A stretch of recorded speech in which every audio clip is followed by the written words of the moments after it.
Hello students, welcome to core classes. Students, हमने last time जो video BPHCD 131 के लिए किया था उसको ही आगे बढ़ा रहे हैं। हमने फ्रिक्शन वहाँ पे ख़त्म किया था, फ्रिक्शन के टॉपिक पे। तो उसके बाद हमने डिस्कस किया था कि friction is of two types, static friction and kinetic friction. तो उसका डेफिनेशन एक बार देख लेते हैं। Static friction exerted between the surfaces which is at rest with respect to each other. तो स्टैटिक फ्रिक्शन का मतलब है, स्टैटिक का मतलब भी स्टेशनरी होता है। तो स्टैटिक फ्रिक्शन तभी अराइज करती है जब दो सरफेसेस रेस्ट पे होंगे और उनके बीच में फ्रिक्शन अप्लाई होता है, तो वो स्टैटिक फ्रिक्शन होगा। काइनेटिक का मतलब है मूवेबल। देन इसका मतलब डेफिनेशन क्या होगी? To surfaces start sliding over one another and this type of force of friction is known as force of kinetic friction that is exerted between them. Mathematical derivation के साथ हमें एक छोटा सा मैथमेटिकल एक्सप्रेशन देना है जिसके अकॉर्डिंग हमें समझा सके कि कोएफिशिएंट ऑफ काइनेटिक एनर्जी क्या है। Kinetic energy means while pushing object across the floor, it takes force to keep them moving, है ना। तो किसी भी ऑब्जेक्ट को मूव करने के लिए उसके ऊपर फोर्स अप्लाई करना पड़ता है। तो जो वो फोर्स है, काइनेटिक फोर्स, वो क्या होगा? एक डायरेक्टली प्रोपोर्शनल होगा उसकी नॉर्मल डायरेक्शन के ऊपर कि उसका नॉर्मल फोर्स क्या है। तो डायरेक्टली प्रोपोर्शनल है, इसीलिए हम उसको एक कोएफिशिएंट के साथ इक्वेट करते हैं, दैट इज म्यू। इसी म्यू को हम बोलते हैं कोएफिशिएंट ऑफ काइनेटिक एनर्जी। इसीलिए हम उसके यहाँ पे सब्सक्रिप्शन में हम लिख देते हैं यहाँ पे K is for kinetic energy. तो mu K is known as coefficient of kinetic energy. Next topic is tension. Tension is the force exerted on an object by a wall of a rope, cable, string or any other cord attached to it. मतलब कि अगर tension क्या है, अगर किसी भी रोप, अगर हम ऐसे आपने देखा होगा कि अगर रोप को हम एक फोर्स अप्लाई करें तो वो एक वेव मोशन में मूव करती है, वेव मोशन दिखाती है। तो वो इसी वजह से होती है क्योंकि हमने उसके ऊपर फोर्स अप्लाई किया और उसके बीच में टेंशन क्रिएट हुआ, तो उसकी वजह से वो वेव मोशन की तरह एक्ट करती है। वो किसी केबल, स्ट्रिंग, किसी के साथ भी हम कर सकते हैं। It is directed away from the object. अब हमें पता है कि जब हम उसके ऊपर फोर्स अप्लाई करते हैं, देन वो जो फोर्स है वो हमें प्रैक्टिकली कैसे दिखता है? इसकी डायरेक्शन होती है opposite to the applied force. It is called tension force because it the cord is pulled and said to be under tension. The tension is the cord, it is the magnitude of force of an object. Actually tension है ही क्या? Tension produce होती है due to force. तो actually जो force का magnitude होगा उसको हम बोल सकते हैं कि that magnitude is created tension in the cord.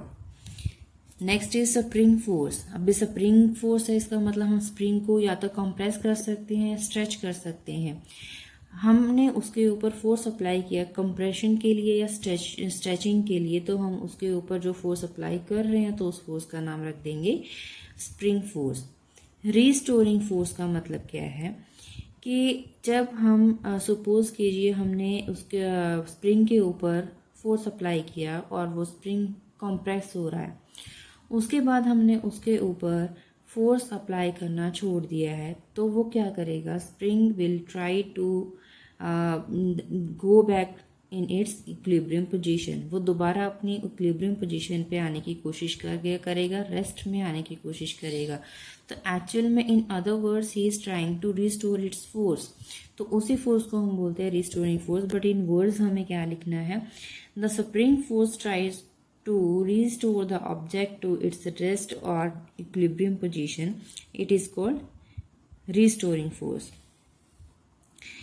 It follows that object will not be in equilibrium, its net force is not zero. मतलब अगर हम बोल रहे हैं कि नेट फोर्स हम किसी का भी निकाल रहे हैं न्यूमेरिकली, तो अगर उसका जो मैग्नीट्यूड है एक्चुअली वो अदर देन ज़ीरो आ रहा है तो वो इक्विलिब्रियम नहीं शो करेगा। इक्विलिब्रियम के लिए कंडीशन है कि the force net force will be 0। Centripetal force, बच्चों सेंट्रीपिटल फोर्स स्टूडेंट्स इसको समझने के लिए आप एग्जांपल ले सकते हो। अगर आप एक स्टोन को एक स्ट्रिंग के साथ टाई करते हो और उसका जो दूसरा एंड है उसको आपने हाथ में पकड़ के उसको आप राउंड घुमाते हो तो वो एक सर्कल मोशन में घूमेगा। और उसका जो सर्कल मोशन है स्टोन का, तो उसका पूरा का पूरा जो कंसंट्रेशन है it will be directed towards the centre of the that circle, that means it is directed towards the hand, क्योंकि उसी ने फोर्स अप्लाई किया है। तो इस तरह की फोर्स को हम सेंट्रीपिटल फोर्स बोलते हैं। Net force required to keep particle in the circular path, जो फोर्स किसी भी बॉडी को सर्कुलर मोशन में कांस्टेंट स्पीड के साथ रखने की कोशिश करेगा तो उसको सेंट्रीपिटल फोर्स बोलेंगे। तो ऑब्वियसली सर्कुलर मोशन की बात करें तो सेंटर से लेकर मीन डिस्टेंस क्या होगा, उसका रेडियस होगा, और उसका पर्टिकुलर जो कांस्टेंट स्पीड उसको हम v लिखेंगे विद सेंट्रीपिटल एक्सेलरेशन। तो यहाँ पे इसका जो सेंट्रीपिटल फोर्स है वो क्या हो जाएगा, it is directly proportional to mass, means जितना ज़्यादा मास होगा उतना ज़्यादा हमें सेंट्रीपिटल फोर्स अप्लाई करना पड़ेगा एंड उतना ही ज़्यादा वेलोसिटी होगा। बट जितना ज़्यादा रेडियस होगा उतना जो सेंट्रीपिटल फोर्स है वो बहुत कम हो जाएगा, मतलब it is inversely proportional to the radius. अगर यूनिट वेक्टर के में अगर हम देखें तो यूनिट वेक्टर में यहाँ पे आर यूनिट लग जाएगा, क्योंकि यहाँ पे हमने क्या करा है, इसकी डायरेक्शन दिखा रहे तो यहाँ पे आर यूनिट वेक्टर लगेगा।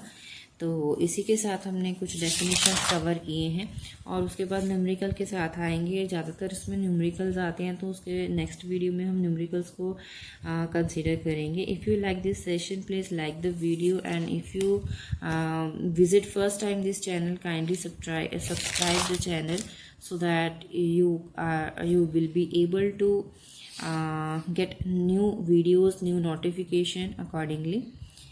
नेक्स्ट वीडियो भी जल्दी भी अपलोड कर दी जाएगी। अगर आपको कोई और कोर्स चाहिए, पहले कौन सा चाहिए, तो आप मुझे साथ के साथ कमेंट बॉक्स में लिखते जाइए, मैं उसी को कंसिडर करते जा रही हूँ। क्योंकि आपने कल BPHCT 131 के लिए बोला था तो मैंने उसी का वीडियो अप्लाई किया, यहाँ पे कंसिडर किया है।